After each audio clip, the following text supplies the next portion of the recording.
Imagine a world where the traditional family is turned entirely on its head. A world where a bride doesn't just marry her groom, but all of his brothers as well.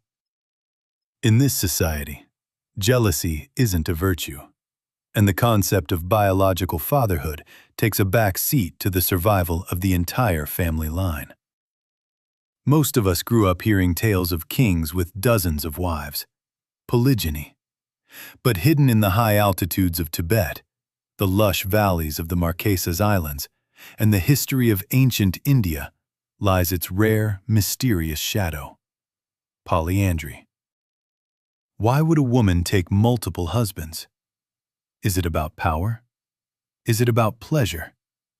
Or is it a cold, calculated strategy for survival in some of the harshest environments on Earth?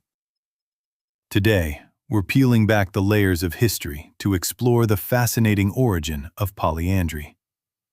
Stick around, because the reason behind this practice isn't what you think, and it might actually be the most logical solution to a problem you've never had to face. Before we dive into the why, we have to understand the what. In anthropology, polyandry is a form of polygamy where one woman takes two or more husbands at the same time. It is incredibly rare. Out of over 1,200 societies recorded in the Ethnographic Atlas, only a tiny fraction, roughly 1%, practiced polyandry. The most common form is fraternal polyandry, where a woman marries a group of brothers. To our modern, Western ears, this sounds like a recipe for a domestic nightmare. But for the people of the Tibetan plateau, it was the gold standard for stability. To understand why, we have to look at the ground beneath their feet. In the high-altitude deserts of Tibet and the Himalayas, arable land you can actually grow food on, is more precious than gold. In a standard, monogamous system, when a father dies, his land is split among his sons. If a farmer has 5 acres and 5 sons, suddenly each son has only 1 acre. Within 2 generations, the farms become too small to support a single person, let alone a family. The family falls into poverty. Polyandry solves this with brutal efficiency. By having all brothers marry the same woman, the family land remains intact. It stays as one large productive unit. There are other perks too.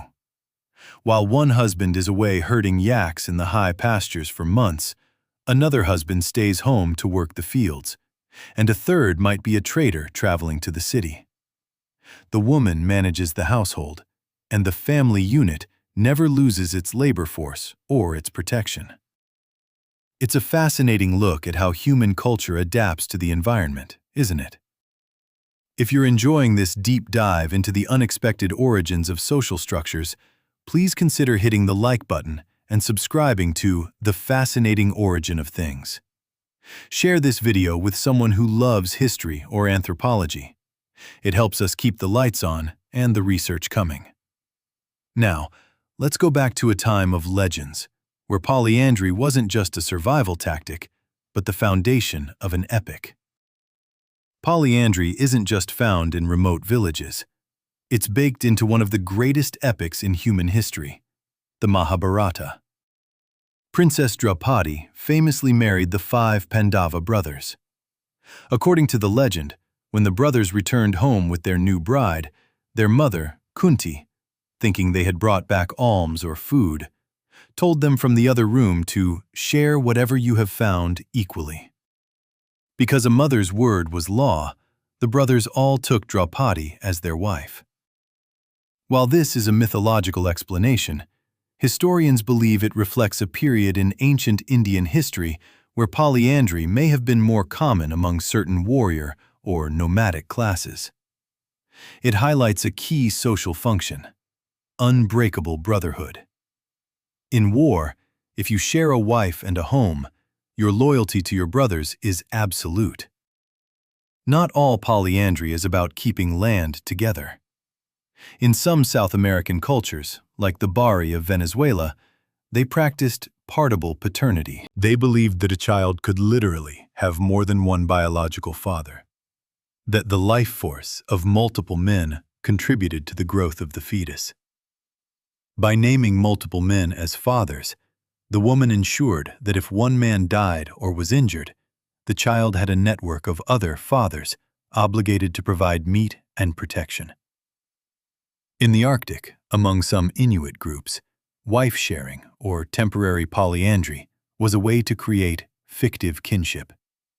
It turned strangers into family, ensuring that a traveler would always have a place to sleep and a meal to eat in a land where being alone meant certain death.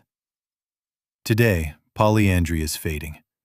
Globalization, modern land laws, and the influence of outside religions have made the practice illegal or socially stigmatized in many places. In Tibet, Chinese law now forbids it, though it still persists in remote pockets. But as we look back at the origin of this practice, we see it wasn't about promiscuity. It was a sophisticated, highly successful social technology designed to prevent poverty, preserve resources, and ensure that no child was ever left without a provider. The origin of polyandry teaches us that normal is a relative term. What looks strange to us was, for centuries, the only thing keeping families alive on the roof of the world. Humans are nothing if not adaptable. We shape our love, our marriages, and our homes to fit the world around us. Thank you for joining us on this journey into the past. If you found this story as captivating as we did, don't forget to subscribe to The Fascinating Origin of Things. Let us know in the comments, what everyday concept should we investigate next? Until next time, stay curious.